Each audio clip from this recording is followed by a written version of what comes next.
नमस्कार, स्वागत है आप सबका। मैं हूं पुनीत पाठक और आप देख रहे हैं मेरा मध्य प्रदेश। मध्य प्रदेश की दिन भर की बड़ी खबरें विस्तार से आपको बताते हैं। भोपाल से शुरुआत करेंगे। उपचुनाव को लेकर बीजेपी का मंथन जारी है। वीडियो कॉन्फ्रेंसिंग के जरिए बैठकों का दौर चल रहा है। सीएम शिवराज सिंह चौहान, केंद्रीय मंत्री नरेंद्र सिंह तोमर इस बैठक में शामिल हैं। गृह मंत्री नरोत्तम मिश्रा और गोपाल भार्गव भी इस मीटिंग का हिस्सा रहे। बीजेपी प्रदेश अध्यक्ष वीडी शर्मा इसमें मौजूद रहे। संगठन महामंत्री सुहास भगत और सिंधिया भी इस बैठक में शामिल हुए। तो इस वक्त की एक बड़ी खबर, उपचुनाव को लेकर मंथन का दौर लगातार चल रहा है और प्रदेश की इकाई के तमाम बड़े नेता इस मीटिंग का हिस्सा बने हैं। मुख्यमंत्री, गृह मंत्री वीडी शर्मा, सिंधिया, गोपाल भार्गव सभी इस बैठक का हिस्सा बने। संगठन महामंत्री सुहास भगत भी इसमें शामिल हुए।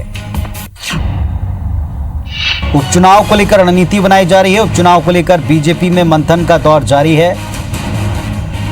वीडियो कॉन्फ्रेंसिंग के जरिए ये मीटिंग हुई है। बड़ी बात यह कि इसमें सिंधिया भी शामिल हुए हैं।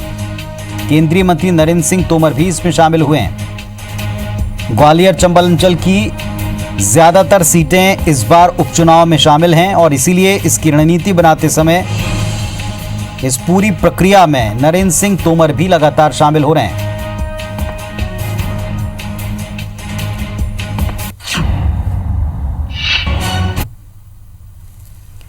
मध्य प्रदेश में कांग्रेस सरकार में मंत्री रहे सज्जन सिंह वर्मा ने बीजेपी प्रदेश अध्यक्ष वीडी शर्मा के बयान पर पलटवार किया। उन्होंने कहा कि मुझे वीडी शर्मा की बुद्धि पर तरस आ रहा है। कमलनाथ जैसे शख्स के बारे में जो 9 बार देश की संसद में प्रतिनिधित्व कर चुके हैं, बड़े मंत्रालय संभाल चुके हैं, मध्य प्रदेश में मुख्यमंत्री रहते जो काम कमलनाथ ने किए वो काम बीजेपी नहीं कर पाई थी। पूर्व मंत्री ने आरोप लगाया कि बीजेपी ने माफिया और असामाजिक तत्वों को बढ़ावा दिया, जबकि कमलनाथ ने 1.25 साल की सरकार में उनका सफाया किया। वीडी शर्मा ने कहा था कि कमलनाथ जमीनी नेता नहीं है। वीडी शर्मा जैसे अपरिपक्व लोग जो मात्र एक बार सांसद बने, वो कमलनाथ को कह रहे हैं कि कमलनाथ जी जमीनी नेता नहीं है।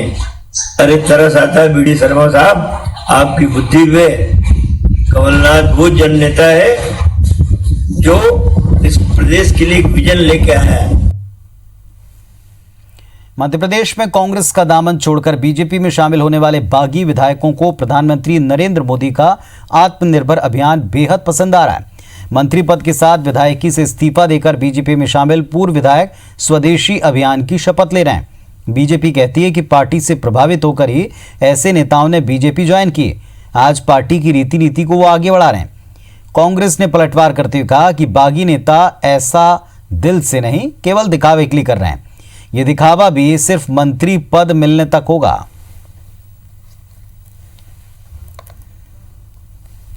यही भारतीय जनता पार्टी की खूबसूरती है कि जो हमारे विचारों से नजदीक आता है वो कहीं ना कहीं राष्ट्रभक्ति से लेके आत्मनिर्भरता से लेके एक स्वदेशी का जो हमारा प्रयास हमेशा से रहता है उसके नजदीक होता चला जाता है। जिस तरह से सब भारतीय जनता पार्टी में शामिल हुए थे उस समय ही इन्होंने प्रण लिया था कि भारतीय जनता पार्टी की रीति नीति में रमकर काम करेंगे। लंबे समय से भारतीय जनता पार्टी के विधायक और नेता और खास तौर से जो 22 विधायक कांग्रेस छोड़ के गए मंत्री पद के लिए, वो सब साहस में है और मांग कर रहे हैं। 70 विधायक बीजेपी के घूम रहे हैं कि मंत्रिमंडल का विस्तार हो और वो मंत्री बने। मध्य प्रदेश में इस बार रिकॉर्ड गेहूं का उत्पादन हुआ। सरकार का दावा है कि किसानों से खरीदे गेहूं का 96% गेहूं सुरक्षित तौर पर भंडारित कर लिया गया। लेकिन निसर्ग तूफान के चलते मौसम अचानक बदला तो प्रदेश भर के किसानों की मेहनत पर पानी फिरने की तस्वीरें सामने आई। इन्हीं तस्वीरों का आधार बनाकर विपक्ष ने सरकार की घेराबंदी की। विपक्ष का आरोप है सरकार ने वक्त रहते व्यवस्था की नहीं, जबकि सरकार का दावा है कि किसानों को कोई नुकसान नहीं होगा।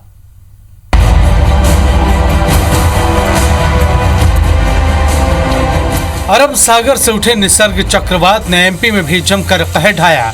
निसर्ग के असर से मध्य प्रदेश के कई जिलों में बारिश हुई, जिसने शासन प्रशासन के उन तमाम दावों की पोल खोलकर रख दी जिसमें ये कहा जा रहा था कि किसानों से खरीदे गए गेहूं का सुरक्षित भंडारण कर दिया गया है।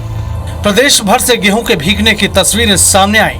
आप इन तस्वीरों में देख सकते हैं खंडवा, हरदा, खरगोन, विदिशा, कटनी और सागर में हजारों क्विंटल गेहूं बारिश में भीग गया। शासन प्रशासन ने वक्त रहते खुले में पड़े अनाज की सुध नहीं ली, जिसका नतीजा सामने है। सीहोर, पन्ना और दमोह की मंडियों में भी ऐसी ही तस्वीरें सामने आई, जहां किसानों की मेहनत पर पानी फिरता नजर आया। अब इन्हीं तस्वीरों पर सियासत भी शुरू हो गई है। पूर्व मुख्यमंत्री कमलनाथ ने सरकार पर लापरवाही का आरोप लगाया। उन्होंने कहा कि सरकार ने निसर्ग चक्रवात की चेतावनी और उसके असर से प्रदेश में बारिश के अलर्ट को नजरअंदाज किया। पूर्व मंत्री जीतू पटवारी ने भी वीडियो शेयर कर सरकार पर बद इंतजामी के आरोप लगाए। शिवराज सिंह जी, आप क्यों किसानों से बदला लेने पे तुले हो? हमने आग्रह किया बार बार, उसके बाद भी आप नहीं चेते। आपको राजनीतिक द्वेष भाव दिखा। इस बरसात में किसानों का जितना अनाज खराब हुआ वो अद्भुत है, अकल्पनीय है। इतना दर्द किसानों को इससे पहले कभी नहीं मिला। इधर सरकार का दावा है कि किसानों से खरीदे गए गेहूं का 96% गेहूं गोदामों तक पहुंचा दिया गया है। बारिश के कारण भीगे गेहूं को लेकर उन्होंने कहा कि बाहर रखा गेहूं किसानों की समस्या नहीं है, उसे हम खरीद चुके हैं। वहीं सीएम शिवराज सिंह ने भी किसानों को भरोसा दिलाया है कि किसानों को कोई नुकसान नहीं होने देंगे। 5-6 जिले हैं जहां पर के गेहूं की खरीद अभी रनिंग में है, चूंकि यहाँ कोरोना के कारण से लेट खरीद 1 महीने की थी। जहां तक आपने किसानों की समस्या की बात बताई, तो ये किसानों की समस्या नहीं है। किसान ने तो गेहूं बेच दिया और हमने खरीद लिया, इसलिए किसान निश्चिंत रहे। उसका गेहूं खरीद लिया, उसका भुगतान हो गया, उसके खातों में डाल दिया। जिनके में नहीं डला है उनके में डाल देंगे। प्रदेश के कई हिस्सों में बारिश हो रही है, बारिश और जारी रह सकती है, लेकिन आप चिंता मत ना करें, इससे किसान को कोई नुकसान नहीं होने देंगे। ये बात सही है कि कुछ गेहूं बाहर रखा हुआ है, अभी सबका भंडारण नहीं हुआ है। हमारी पूरी कोशिश है कि हम नुकसान ना होने दें, और किसान का तो नुकसान हो गई नहीं। हम काहे के लिए, सरकार है, आपका पैसा आपके खाते में आएगा। प्राकृतिक एक तरह से इसको मान सकते हैं कि प्रकृति का इसके हमारे ऊपर कोई कंट्रोल नहीं है। लेकिन हाँ, मध्य प्रदेश सरकार माननीय मुख्यमंत्री शिवराज जी के नेतृत्व में सतर्क है। गेहूं निश्चित रूप से खुले में थे, लेकिन उसके ऊपर भी हमने बरसाती ढकवाई है और किसानों के ट्रैक्टरों पे बरसाती ढकवाई है। किसान भी मिलकर, किसान और प्रशासन शासन मिलकर उसको जितना कम से कम नुकसान हो सकता है वो कर रहे हैं। सरकार के भले ही अपने दावे हैं, लेकिन सच्चाई इन तस्वीरों में नजर आ रही है। बर्बादी तो हुई है। अगर वक्त रहते किसानों के उत्पादन का सुरक्षित भंडारण और परिवहन हो जाता, तो अन्नदाता की मेहनत पर यूं पानी नहीं फिरता। Bureau report, IBC 24। किसानों को उनकी फसल कहीं भी बेचने की छूट के मोदी सरकार के फैसले को केंद्रीय पर्यटन राज्य मंत्री प्रहलाद सिंह पटेल ने ऐतिहासिक कदम बताया। उम्मीद जताई किसानों को इससे लाभ मिलेगा और काफी लाभ मिलेगा। अलग अलग राज्यों में अलग अलग दाम मिलने की समस्या से राहत मिलेगी। चीन के साथ सीमा विवाद पर उन्होंने कहा, चीन जैसा व्यवहार करेगा, भारत उसी आक्रामकता के साथ उसे जवाब देने में सक्षम है। उन्होंने कहा, पीएम मोदी के नेतृत्व पर देश को पूर्ण भरोसा है। मध्य प्रदेश युवा आयोग के बेरोजगारी सर्वे पर कहा, आंकड़ों पर ना जाएं, क्योंकि आज पूरी दुनिया में ये स्थिति है। आज चुनौतियों का समय है, उनसे निकल कर रफ्तार पकड़ना है। केंद्रीय मंत्री प्रहलाद पटेल ने लॉकडाउन को अनलॉक किए जाने के बाद देश की जनता से सावधान और सतर्क रहकर कोरोना से मुकाबला करने की अपील की। ये जो फैसला है, ये फैसला भी जिस प्रकार से किसानों ने इस आपदा के बीच में अपनी जिम्मेदारियों को पूरा किया, चाहे उन्हें उत्पादन का हो, चाहे कटाई का हो, चाहे विक्रय का हो, और उस दृष्टि के बाद से उत्पादन कई जगह पर बड़ी संख्या में हुआ है। और ऐसी स्थिति में बाकी बचा हुआ अनाज कहाँ जाए, और राज्यों से बाहर कई बार कीमतों में बड़ा अंतर भी होता है। ऐसी स्थिति में चाहे वो सब्जियों के कुछ हिस्से हों जो नाम लिस्टेड किए गए हैं, और चाहे अनाज हो या दाल हो, वो राज्य के बाहर किसान बेच सकता है। जबलपुर हाईकोर्ट ने शराब ठेकेदारों की याचिका पर सुनवाई कर एक अहम अंतरिम आदेश जारी किया। हाईकोर्ट ने शराब ठेकेदारों को 2 विकल्प देकर कोई एक चुनने की आजादी दी है। हाईकोर्ट ने शराब ठेकेदारों को एक तरह से अंतरिम राहत भी दी। उन्हें दो में से कोई एक विकल्प चुनना होगा। हाईकोर्ट ने कहा जिन शराब ठेकेदारों को राज्य सरकार की संशोधित शराब नीति मंजूर है वो 3 दिन के अंदर सरकार को लिखित मंजूरी देकर शराब कारोबार जारी रख सकते हैं, जबकि जिन शराब ठेकेदारों को संशोधित नीति पर ऐतराज है उन पर सरकार कोई कार्रवाई नहीं करेगी। हाईकोर्ट ने साफ किया जिन शराब ठेकेदारों को शराब नीति पर आपत्ति है वो शराब दुकानें सरेंडर कर सकते हैं। ऐसे ठेकेदारों पर राज्य सरकार वसूली का कोई एक्शन नहीं करेगी। हाईकोर्ट ने राज्य सरकार को आदेश दिया है कि वो सरेंडर होने वाली शराब दुकानों का नए सिरे से टेंडर कर ले। हाईकोर्ट ने मामले पर अगली सुनवाई के लिए 17 जून की तारीख तय कर दी। शराब ठेकेदारों ने याचिका में लॉकडाउन में हुए नुकसान की भरपाई करने, ठेके के वक्त जमा करवाई गई बिड राशि घटाने या पूरे ठेके नए सिरे से जारी करने की मांग की थी। शराब ठेकेदारों ने सरकार की संशोधित आबकारी नीति को भी चुनौती दी थी। अब ठेकेदारों को एक स्टैंड लेना पड़ेगा कि उनमें से जो स्वीकार कर रहे हैं वो 3 दिनों के अंदर हलफनामा देके अपनी यथावत दुकान चलाते रहेंगे। जो लोग इस नई व्यवस्था, नई शर्तों को स्वीकार नहीं कर रहे हैं उनके खिलाफ सरकार कोई कार्रवाई नहीं कर पाएगी। अभी दोबारा टेंडर कराने की जो कार्रवाई होगी उसके फलस्वरूप किसी प्रकार की कोई रिकवरी वगैरह की कार्रवाई शासन ने फिलहाल रोक लगा दी है। मध्य प्रदेश के गृह मंत्री नरोत्तम मिश्रा ने एक बार फिर शराब ठेकेदारों के खिलाफ सख्त रुख अपनाया है। गृह मंत्री ने चेतावनी दी कि शराब ठेकेदार सरकार पर दबाव बनाने की कोशिश न करें। सरकार किसी के सामने झुकने वाली नहीं। नरोत्तम मिश्रा ने शराब ठेकेदारों को चुनौती दी है कि उनकी सरकार नए विकल्पों पर भी विचार कर सकती है। काम व्यवस्थित विधिवत रूप से करें। अगर उन्हें कोई दिक्कत है तो बताएं, हम उस समस्या का समाधान करेंगे, लेकिन बर्डन और बोझ न बने और दबाव सरकार पर न बनाए किसी भी प्रकार का। सरकार किसी के सामने झुकने वाली नहीं है, ये ध्यान रहे सब। हम अग्रिम कार्रवाई करेंगे, इंतजार नहीं करेंगे किसी का भी। सर, एक पॉलिटिकल क्वेश्चन है कि हम नए विकल्पों को तलाशेंगे। मध्य प्रदेश में आज 174 नए कोरोना मरीज मिले हैं। मध्य प्रदेश में रिकवरी रेट में तेजी से सुधार हुआ है। आज 174 नए मरीज मिले, लेकिन 192 ठीक हुए। अब तक कुल 5,637 मरीज ठीक होकर डिस्चार्ज हुए हैं। मध्य प्रदेश में कुल एक्टिव केस 2,748 हैं। पॉजिटिव लोगों की संख्या कुल मिलाकर 8,762 हो चुकी है, जिसमें इंदौर में 36 नए मरीजों के साथ कुल केस 3,633 हैं। कोरोना के एक्टिव मरीज इंदौर में 1,304 हैं। भोपाल में 58 नए मरीजों के साथ कुल केस 1,630, जबकि एक्टिव केस 458 हैं। उज्जैन में 4 नए मरीजों के साथ कुल केस 698, जबकि एक्टिव केस 109 हैं।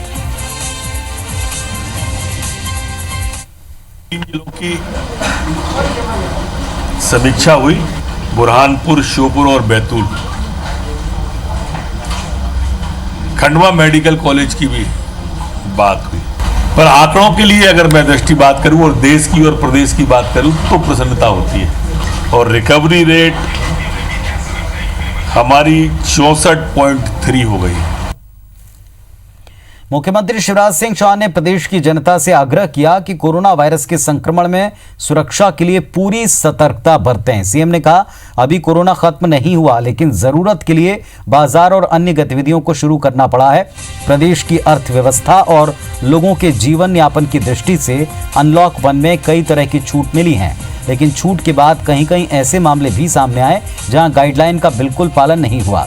मुख्यमंत्री ने आमजन से अपील की, पर्याप्त सावधानियां जैसे सोशल डिस्टेंसिंग, फेस पर मास्क, बार बार हाथ धोना, सार्वजनिक जगहों पर न थूकना, लोगों से हाथ मिलाने से बचना, नमस्ते करना, इन उपायों पर अमल किया जा सकता है और करना चाहिए।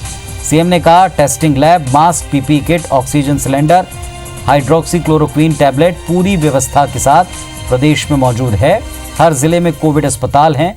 प्रदेश में 21 टेस्टिंग लैब और प्रतिदिन 6,000 टेस्ट करने की क्षमता विकसित हो चुकी है। आईसीयू और बेड की व्यवस्था 1/3 उपयोग हो पाई है। प्रदेश कोरोना से रिकवरी रेट में देश के शीर्ष राज्यों में है। देश के औसत रिकवरी रेट से कहीं बेहतर हमारे प्रदेश में रिकवरी रेट है। कोरोना पर काफी हद तक हमने काबू पा लिया है। स्वास्थ्य की अधोसंरचना, नीचे तक हमने सुदृढ़ की है और तेजी से आर्थिक गतिविधियां शुरू हुई है। सरकार व्यवस्था में कोई कसर नहीं छोड़ेगी, लेकिन असावधान ना हो,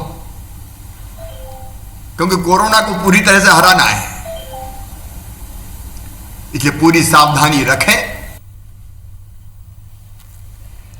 ग्वालियर देहत थाना चिनौर के सभी पुलिसकर्मियों को क्वारंटाइन किया गया। थाने के सभी पुलिसकर्मियों के ब्लड सैंपल लेकर जांच के लिए भेजे गए हैं। इस थाने में भोपाल से आए एक आरक्षक ने लॉकडाउन के दौरान ड्यूटी की थी। जब वो भोपाल वापस लौटा तो वो कोरोना पॉजिटिव निकला। चिनौर थाने से आरक्षक को 1 जून को रवानगी दी गई थी। जब भोपाल पहुंचा और उसका ब्लड सैंपल लिया गया तो आरक्षक कोरोना पॉजिटिव निकला। सूचना वहां के अधिकारियों ने ग्वालियर के अफसरों को दी। लॉकडाउन के बाद छुट्टी लेकर अलग अलग जिलों में फंसे पुलिसकर्मियों को भोपाल डीजीपी ने आदेश दिया था कि जो जिस जगह पर है वहां के पास के थाने में जाकर आमद देकर उसी थाने में ड्यूटी करे।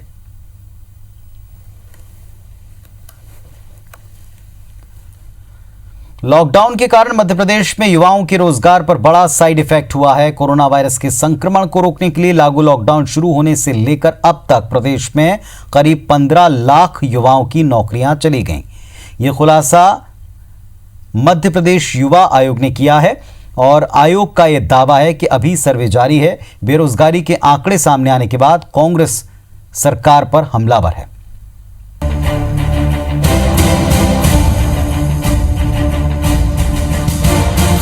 एमपी में लॉकडाउन का साइड इफेक्ट।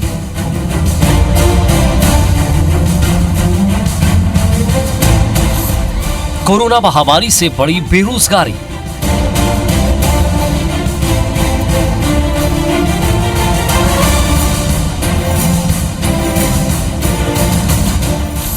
दो महीने में गई 15 लाख नौकरियां।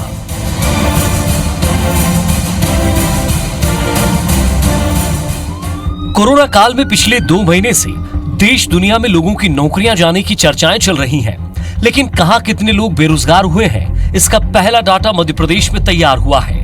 मध्य प्रदेश युवा आयोग ने लॉकडाउन के दौरान बेरोजगार हुए युवाओं का सर्वे कराया है। जिला स्तर में हुए सर्वे में प्रथम आकलन में करीब 15 लाख युवाओं के बेरोजगार होने का दावा है।